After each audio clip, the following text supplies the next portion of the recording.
It is the 60th anniversary of the assassination of JFK. For those of you who need reminding, the Warren Commission initially said, or the Warren Commission did say, that it was a lone nut gunman, right? Lee Harvey Oswald, who did it. And by the way, I'm not going through the whole thing, so relax if you're like, oh, I don't need to hear everything about you. I'm gonna bring you one little piece that shows how connected the CIA was to this assassination. So Warren Commission said, but here's it said with lone gunman.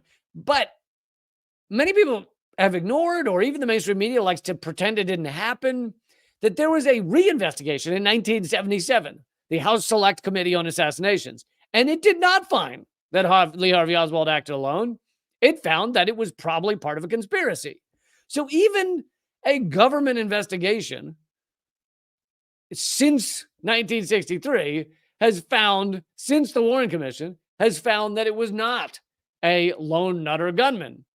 But anyway, this is from Gray Zone, from Kit Clarenberg, great journalist. And he's saying JFK assassinated at 60. Oswald doubles show the CIA hand in the plot. And he said, quote unquote, doubles.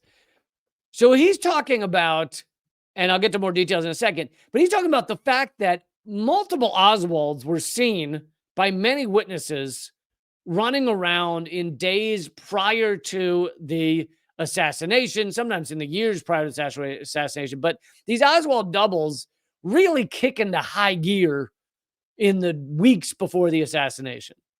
And you might say, oh, that sounds ridiculous. That's so silly. Where are they going to find other people who, even if Oswald was working with the CIA, where are they going to find other people that look like Oswald? Well, some of them, it's from the few photos that there are, some of them seem to legitimately look like a little like Oswald. Some of them don't look anything like Oswald. But back then, there was no internet. So you couldn't, and very few cameras, meaning not everyone wasn't holding a camera at all times. So you couldn't just take a photo of someone and then look up on the internet what the other person looks like and go, that's not him. So you could send any random person that doesn't look like another person running around saying, I'm Lee Harvey Oswald. And if it's prior to the assassination, no one knows what Lee Harvey Oswald looks like. So they just go, sure. What are you talking about? Okay. And I brought to you, I'm not going to rehash this part of it, but I brought to you one of the doubles a few days ago, over a week ago. But the ones Kit Clarenberg points to are actually separate than the one I was just referencing.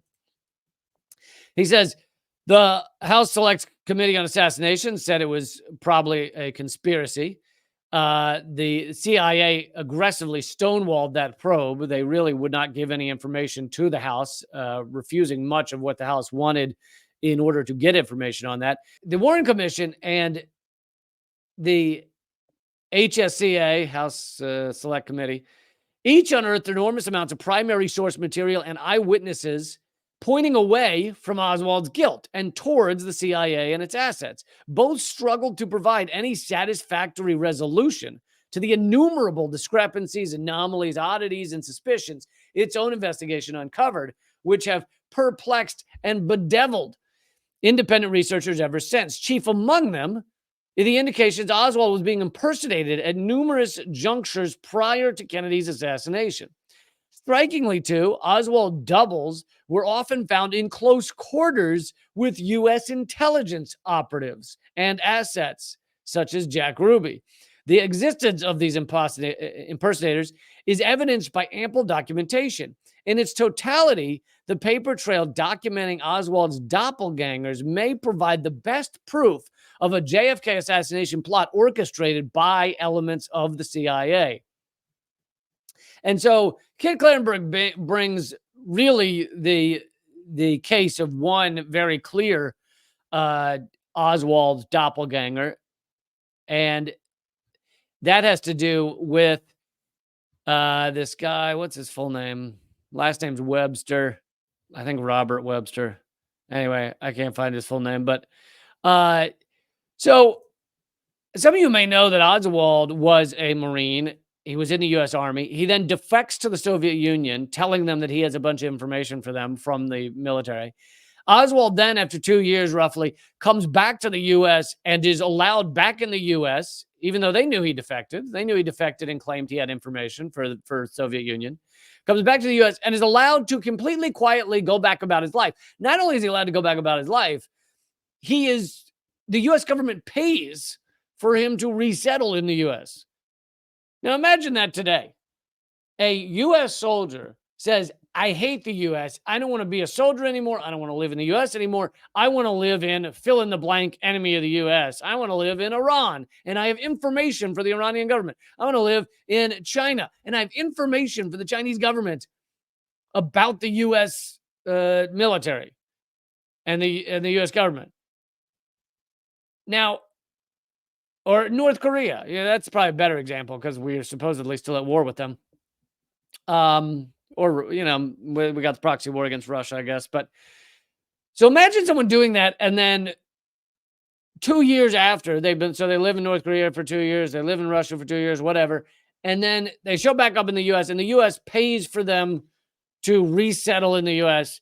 and does not pay any mind, doesn't put them in prison for being a traitor, doesn't make a big deal out of the fact that they did that. They're just like, yeah, come on back. Yeah, sure, here's some money. Enjoy. Anyway, so this other guy, Robert Webster, if I have his first name right, looks apparently strikingly like Oswald, was also in the military, also defects to the Soviet Union around the same time. He also gets Soviet citizenship. He also met Marina Prusakova, the daughter of a KGB colonel and Oswald's future wife. Officially, the Soviet Union's, this from the article, population at the time was 209 million, meaning Marina crossing paths with both U.S. defectors within weeks of each other was highly unlikely. The remarkable twist of fate ostensibly resulted from Marina being moved by authorities to Minsk due to dating foreign visitors to Moscow. Oswald was then posted there by authorities to work in radio and TV. Even more peculiar was that Oswald and Webster were similar in appearance, and many would confuse them. They then leave the Soviet Union within a month of each other. Webster leaves in May 1962, Oswald in June 1962, with Marina in tow. Their treatment upon arrival back in the U.S. is completely different.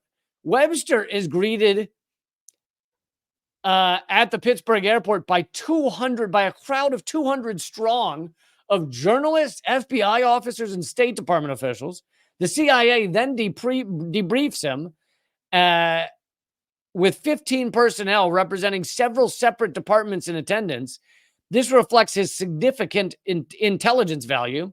The agency felt Webster could provide a great deal, so they interrogate him endlessly, and or speak with him endlessly, and there's this huge fanfare or whatever, the opposite of fanfare, I don't know, when he arrives back. Oswald arrives back and they completely ignore him, supposedly, right? There's no one waiting at the airport. He quietly goes back to living in the U.S.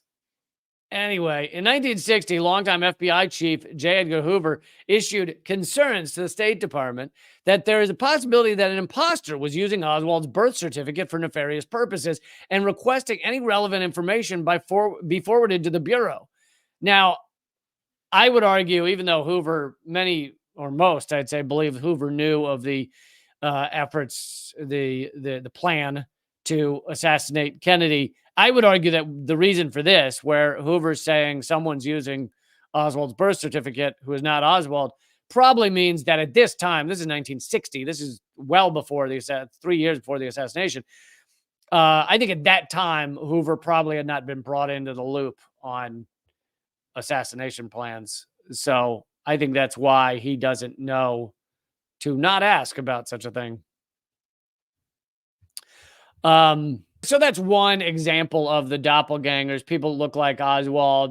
Kit Klarenberg doesn't get into many of them, but there are many others. There's a guy within a day of the assassination of Kennedy at the firing range, firing who is firing his gun and intentionally fires on the wrong target, fires like, that's a no-no at the firing range. You're firing on your target. He fires on the target next to him so that the guy says, hey, what are you doing?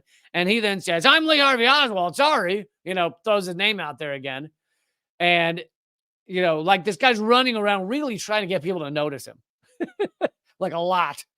So there's a guy who does that. There's then a guy who is at a car dealership and trying to buy a car. This is in a couple of days, also in Dallas, a couple of days before the assassination, trying to buy a car and then keeps spouting off on how he was in Russia and Russian cars are better than the U.S., better than American cars, and Russian cars are better. And then he throws his name out, I'm Lee Harvey Oswald, and Russian cars are better.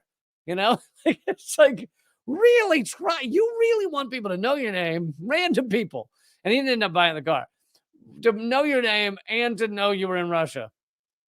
Then, of course, there's the embassy dude who is obviously not Lee Harvey Oswald because there's actually a photo of him that we can look at and go, oh, that's not Lee Harvey Oswald. So the fact that there's these doppelgangers showing up here, there, and everywhere, and there's several more. The best book I've read on it is JFK and the Unspeakable. The fact these doppelgangers are showing up is, as Kit Clarenberg puts it, perhaps the best signal that the CIA was involved in this. I think it's one of several signals that the CIA was involved in it.